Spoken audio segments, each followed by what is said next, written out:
Pada tanggal 5 April 2025, sebuah peristiwa penting terjadi di kawasan Asia Tenggara. Re Naval Base di Kamboja, yang dibangun dengan bantuan dan dana dari Tiongkok, akhirnya diresmikan dan mulai beroperasi. Acara peluncuran ini tidak main-main. Perdana Menteri Kamboja, Hun Manet, secara langsung memimpin rombongan pejabat tinggi militer dan politik untuk menghadiri seremoni pembukaan tersebut. Tak ketinggalan, Tiongkok juga mengirim delegasi militer dari Tentara Pembebasan Rakyat (PLA) sebagai bentuk dukungan penuh terhadap proyek ini. Di permukaan, pangkalan ini digambarkan sebagai proyek kerjasama win-win antara Tiongkok dan Kamboja. Namun, di balik layar, proyek ini memicu kewaspadaan tinggi dari negara-negara Barat. Mengapa? Karena pangkalan ini bukan pangkalan sembarangan. Re Naval Base kini memiliki infrastruktur yang mampu menampung kapal tempur utama berbobot hingga 10.000 ton. Bahkan, menurut beberapa pengamat militer, pangkalan ini cukup luas untuk menjadi pelabuhan singgah bagi kapal induk terbaru Tiongkok, tipe 003 kelas Fujian. Lokasinya pun sangat strategis, hanya sekitar 1.000 km dari Selat Malaka, jalur perairan vital yang menghubungkan Samudera Hindia dan Pasifik.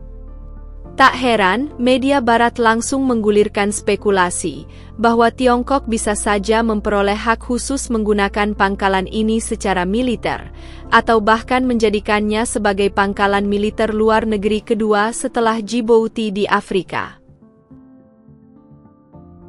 Lalu, pertanyaannya, mengapa Kamboja memilih Tiongkok dibanding negara lain, dan apa nilai strategis pangkalan ini bagi Tiongkok? Kamboja terletak di ujung selatan semenanjung Indochina, berbatasan dengan Thailand, Laos, Vietnam, dan Laut Teluk Thailand di selatan.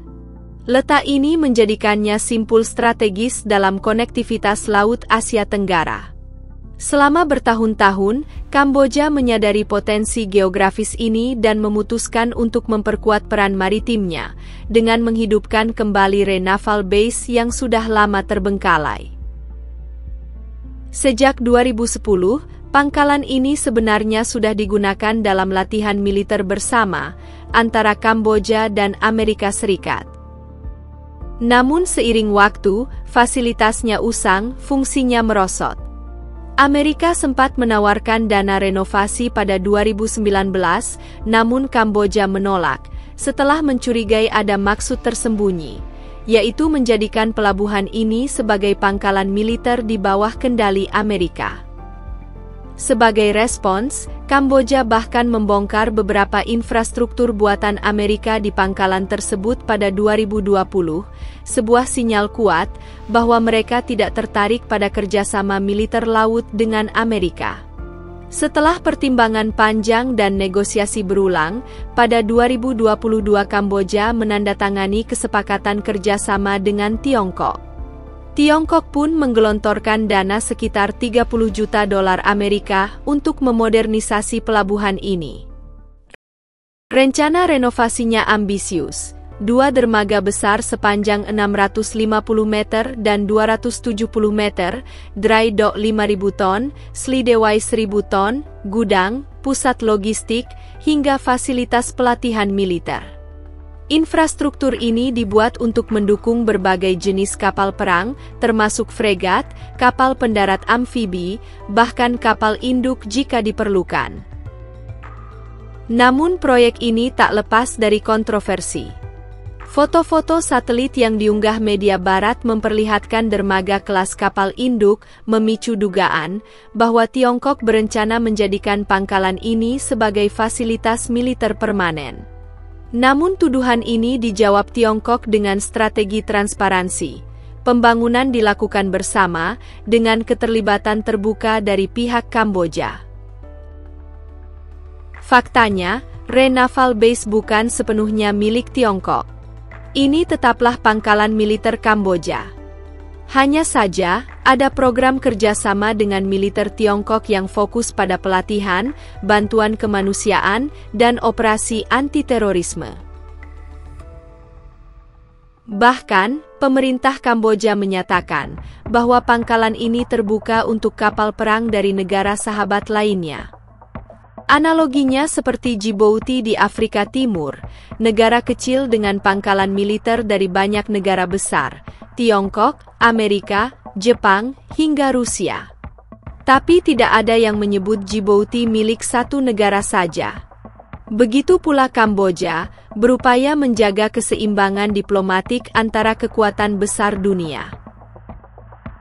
Bagi Tiongkok, keberadaan pangkalan ini adalah langkah strategis untuk menghadapi dilema Malaka. Lebih dari 90% perdagangan luar negeri Tiongkok bergantung pada jalur laut dan sebagian besar melewati Selat Malaka.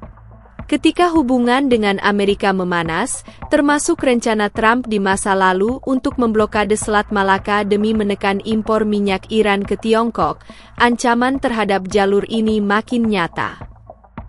Re Naval Base yang dekat dengan Selat Malaka, hanya 1.000 km jauhnya, menjadi titik dukungan penting jika terjadi eskalasi militer.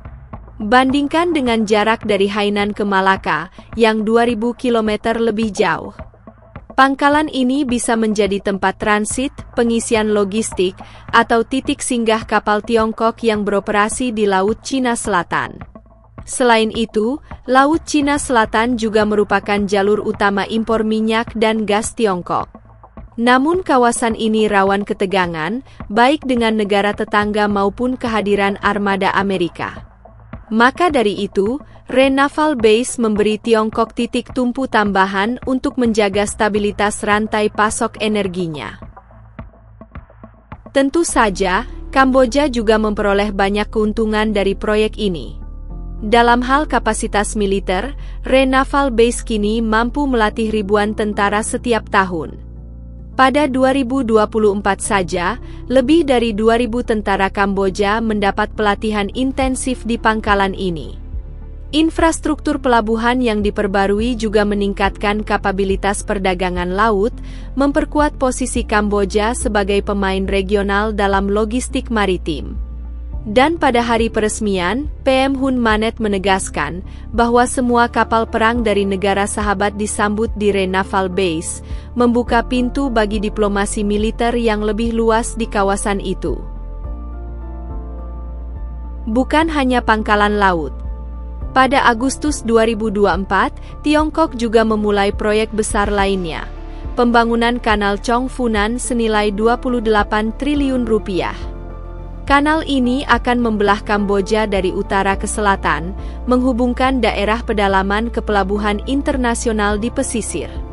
Barang dari Phnom Penh bisa langsung dikirim ke laut tanpa harus transit ke negara tetangga.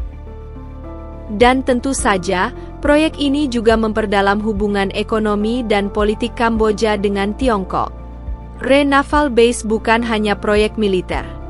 Ia adalah simbol dari perubahan lanskap geopolitik Asia Tenggara, di mana negara kecil seperti Kamboja kini memegang peran strategis yang semakin penting. Bagi Tiongkok, ini adalah bagian dari strategi jangka panjang untuk menjaga jalur perdagangan dan memperluas pengaruh maritim. Bagi negara-negara Barat, ini adalah alarm akan berubahnya keseimbangan kekuatan.